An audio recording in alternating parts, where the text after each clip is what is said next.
মিলাদ কি? অনেকের মতে পড়া যায়, আবার অনেকের মতে মিলাদ পড়া যায় না। অনুগ্রহ করে সঠিক ব্যাখ্যা জানাবেন। মিলাদটা রাসূলের যুগে ছিল না। মিলাদ মানে জন্ম, মৌলুদ থেকে মিলাদ। তখন এই মিলাদটা রাসূল করিম সাল্লাল্লাহু আলাইহি ওয়াসাল্লামের জন্ম বৃত্তান্ত। এই জন্ম বৃত্তান্তের যে সিস্টেম আমাদের দেশে, উপমহাদেশে চালু হয়েছে, কতগুলো লোক এক জায়গায় বসে তারপরে সব দাঁড়াইয়া এ নবী সালাম আলাইকা কোরআন সুরে সমস্বরে একযোগে পড়ল।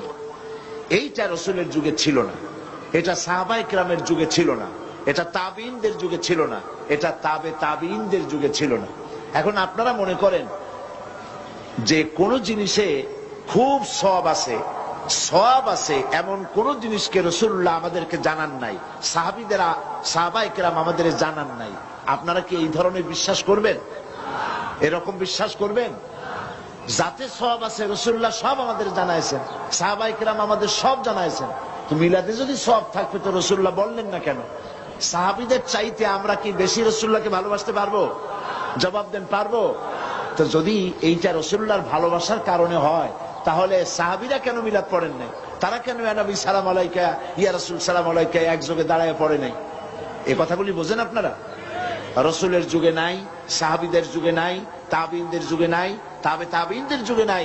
রাসূলুল্লাহর ইন্তেকালের 600 বছর পর মিলাদ আবিষ্কার হয়েছে। এইরকম একটা সুস্পষ্ট বিদআত মুসলমানদের পালন করা উচিত নয়।